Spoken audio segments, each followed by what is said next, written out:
ठाकरे बंधू एकत्र आल्याने या ठिकाणी मराठी भाषेचा मुद्दा पुन्हा एकदा मजबूत होताना या ठिकाणी दिसून येतोय।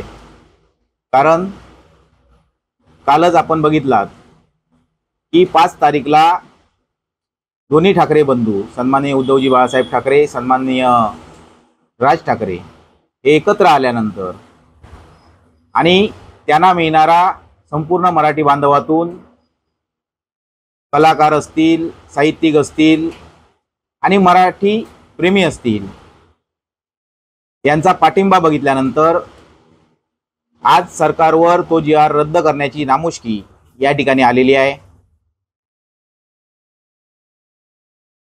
यातच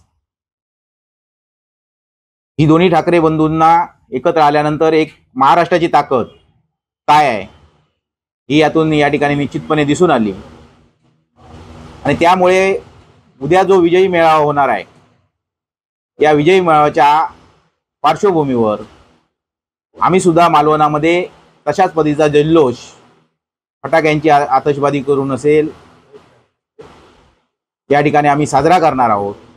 त्यामुळे ही एक विजयाची नांदी ही मराठी माणसाची आहे आणि प्रत्येक मराठी माणसाला वाटत होतं की या ठिकाणी हिंदी भाषेची सक्ती या ठिकाणी झाली नाही पाहिजे आणि तेच काम या ठिकाणी आताच्या सरकारला करण्यासाठी या दोन्ही बंधूंनी भाग पाडलं आणि सर्व मराठी जनतेचे या ठिकाणी आम्ही शिवसेना उद्धव बाळासाहेब ठाकरे यांच्या वतीने आभार व्यक्त करतो। कोकण पट्ट्यामध्ये पाहायला गेलात तर भरतशेठ गोगावले, माननीय आमदार भरतशेठ गोगावले यांनी वक्तव्य केलंय की या ठिकाणी सन्माननीय निलेशजी राणे, नितेशजी राणे यांचे पितृतुल्य पिता वडील सन्माननीय या रत्नागिरी लोकसभा मतदारसंघाचे खासदार नारायणजी राणे साहेब यांच्याबद्दल चुकीचे गौरवोद्गार त्यांनी काढलेत की या ठिकाणी सन्माननीय राणे साहेबांना यश प्राप्त करताना त्यांना खुनी म्हटलं गेलं। त्यांनी या ठिकाणी यश प्राप्त करताना कुठलीही लाजबिडा ठेवली नाही अशा पद्धतीचं वक्तव्य म्हटलं गेलं। काही महिन्यापूर्वी तुम्ही विधानसभेपूर्वी पाहिलं की भास्कर शेठ जाधवांनी वक्तव्य केल्यानंतर या ठिकाणी गुहागरमध्ये जाऊन त्या ठिकाणी निलेश राणेंनी आकाट तांडव केला होता, त्यांच्या विरोधात गरळ ओकली होती।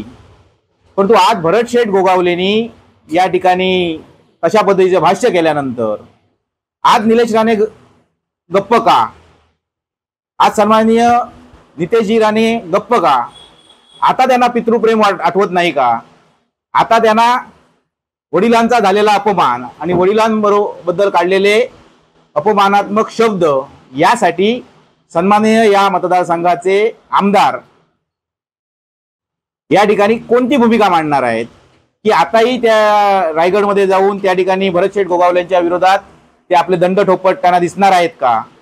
हा सवाल या ठिकाणी सन्माननीय निलेश राणे यांना आमचा आहे।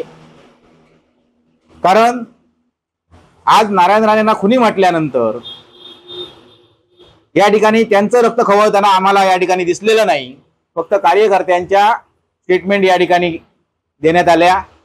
परंतु खरं तर वडिलांबद्दलचं प्रेम निवडणुकीपूर्वी वेगळं होतं का आणि आमदार बनल्यानंतर त्यांच्याच पक्षाच्या आमदाराने त्यांना खुनी म्हटल्यानंतर त्यांचं प्रेम वेगळं झालंय का? हा सवाल आमचा या ठिकाणी सन्माननीय या कुडाळ मालवण मतदारसंघात आमदार हे आमदार झाल्यानंतर त्यांचं पितृप्रेम कमी झालं का? हा सवाल आमचा सन्माननीय निलेश राणे यांना आहे।